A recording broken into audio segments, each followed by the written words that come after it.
seorang muslim akan selalu merasa tenang menjalani kehidupan dunia ini. Salah satu sebab utamanya karena dia yakin ada kehidupan hari kemudian. Kehidupan dunia ini sebentar. Semua kita lihat depan mata kita, sekuat apapun fisik seorang manusia, kita nggak bicara lagi makhluk Allah yang lain, manusia saja. Orang yang terdekat di antara anda pribadi, kerabat-kerabat kita, teman-teman dekat, orang-orang tua kita, mereka meninggal dunia. Sekuat apapun, sehebat apapun dia, ya, prestasi dunianya, profesor kah, doktor kah, dia seorang bisnismen yang terkaya di dunia kah, orang yang paling gagah atau cantik kah, orang yang paling dihormatin kah, kepala suku kah, presiden kah, siapa saja, atau orang susah, semua akan meninggal. Kehidupan dunia sebentar akan dilaluin. Orang mukmin yakin bahwasanya ada kehidupan yang abadi di sana. Sehingga perhatikan bedanya. Kalau orang mukmin tahu ada hari kemudian, akan membuat dia musibah apapun yang datang padanya, dia akan bilang, oh ini kehidupan dunia, toh juga saya akan dapat pahala sabarnya di akhirat, toh nanti akan membersihkan dosa saya dengan musibah ini. Mudah nggak dia lalui musibahnya? Akan mudah. Hanya karena masalahnya satu, dia yakin ada hari kemudian. Dia kalau ditipu oleh orang, ada orang berbuat zalim kepada dia, dia sangat tahu kalau dia beriman, ada hari kemudian, ada hisab di sana. Tidak ada orang yang berbuat zalim kepada diri kita, Bapak Ibu sekalian, kecuali kita akan mengambil hak kita demi Allah di mahkamahnya Allah hari kiamat. Tidak ada, sekecil apapun. Jadi dalam tafsir ayat wa may ya'mal mithqala dzarratin khairan yara, siapa yang berbuat kebaikan sebesar biji sawi dia akan lihat hari kiamat. Kata ulama, dihadirkan di depannya tempat dia lakukan pada saat itu, jenis pekerjaannya, waktunya, seperti dia melihat sebuah cuplikan film yang dia lihat bagaimana dia melakukannya, dan dia ingat wa may ya'mal mithqala dzarratin syarran yara, dan siapa yang berbuat keburukan sekecil biji sawi pun dia akan lihat pada hari kiamat tempatnya, kapan dia lakukan, siapa yang sedang dia jahati, dan seterusnya akan diperlihatkan pada hari kiamat. Tidak ada sesuatu yang hilang. Bukankah hadis Nabi SAW yang masyhur riwayat Bukhari, bahwasanya apakah kalian tahu siapa orang yang bangkrut? Hadis ini sudah sering masyhur di kalangan para dai-dai kita. Maka para sahabat mengatakan, ya Rasulullah, orang yang bisnis bangkrut, hilang dirham dan dinarnya.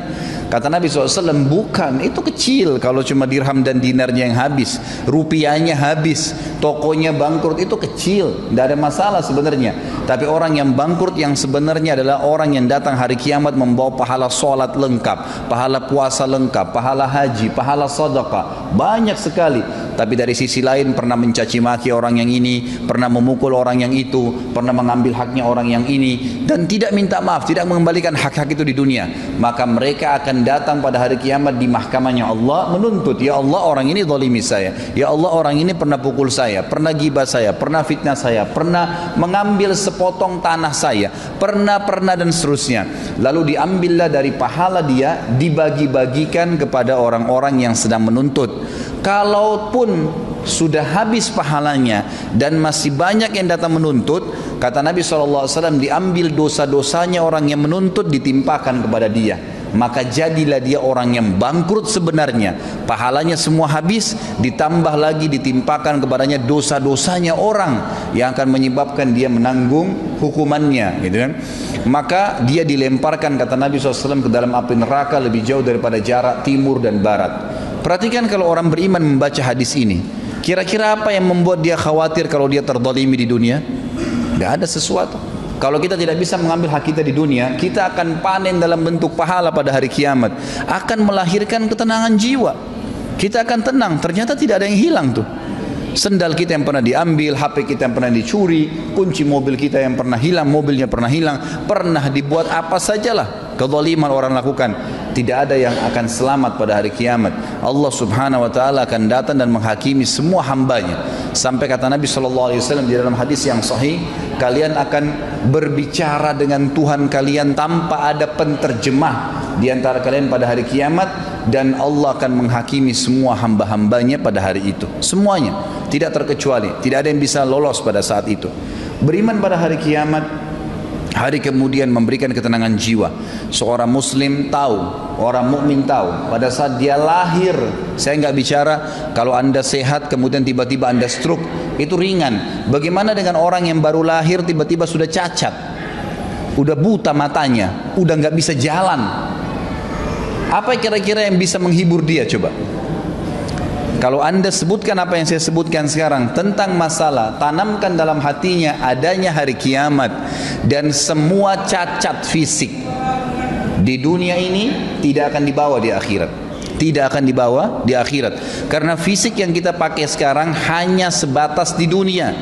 Hanya sebatas di dunia. Hadis Nabi SAW riwayat Bukhari yang berbunyi, kata Nabi SAW, jasad kalian akan dimakan oleh tanah, ya, kecuali tulang ekor kalian yang darinya Allah akan membangkitkan kalian pada hari kiamat, yang akan dibangkitkan. Allah akan turunkan hujan yang akan menetesi setiap tulang ekor tersebut dan akhirnya kalian tumbuh seperti tumbuhnya tanaman, dan Allah membuatkan fisik yang baru. Fisik yang baru. Apa kata Nabi SAW? Semua laki-laki Allah akan berikan fisik seperti ayahnya Adam, 60 siku ke langit. Jadi fisik yang kita pakai sekarang ini cuma sebentar di dunia. Mau cacat, mau sempurna, mau gagah, mau cantik, itu sebentar duniawi. Di akhirat kita akan punya fisik baru. Posternya semua laki-laki seperti Nabi Adam, 60 siku ke langit artinya 27,5 meter. Dan semua perempuan 40 siku ke langit artinya 17,5 meter. Semua sama. Yang kafir dan beriman akan sama fisiknya. Akan diberikan fisik yang baru oleh Allah Subhanahu wa ta'ala. Kira-kira terhibur nggak orang yang bangun lahir dalam keadaan stroke atau lahir dalam keadaan cacat kalau kita mengatakan ini cuma di dunia? Atau dia mengatakan oh ini cuma di dunia saya laluin. Pada saat saya meninggal setiap detik bisa datang malaikat maut, maka saya akan meninggalkan jasad ini dan saya akan mendapatkan jasad yang baru. Nggak ada masalah bagi dia. Beriman kepada hari kiamat itu akan mendatangkan ketenangan jiwa bagi seseorang. Juga dari sisi yang lain, dia tidak akan bergantung dengan dunia. Dia akan meninggalkan dunia ini, dia jadikan dunia ini di belakangnya. Ulama sudah sepakat mengatakan, siapa yang mendahulukan akhirat dalam kehidupannya, maka dunianya akan ikut. Dan siapa yang mendahulukan dunianya, maka akhiratnya akan luput. Hilang akhirat itu. Tidak bisa. Coba anda fokus ke masalah akhirat. Azan, sholat. Waktunya puasa, puasa. Waktunya baca Al-Quran, baca Al-Quran. Berzikir, berzikir. Pokoknya ibadah. Waktunya sedekah, ya bersedekah. Semuanya dahulukan masalah akhirat. Maka dunia kita akan datang dengan sendirinya. Dimudahkan oleh Allah Subhanahu wa ta'ala. Dimudahkan dengan sangat mudah. Allah Subhanahu wa ta'ala datangkan dari belakang dia. Tapi orang subhanallah yang kejar dunia, sibuk dengan meetingnya, lupa dengan sholatnya dilewatkan. Ya subhanallah, bisa dia dahulukan meeting dengan partner bisnis daripada bertemu dengan Allah Subhanahu wa ta'ala. Yang kalau dia bahasakan bahasa kantor sama saja dia sedang absen dengan Allah. Sebenarnya pada saat itu pencipta langit dan bumi yang memberikan kepada dia ruh, yang ciptakan jasadnya, yang mengizinkan hidungnya bisa menarik oksigen sehingga dia bisa hidup, ditinggalkan hanya dengan urusan dunia? Nggak mungkin.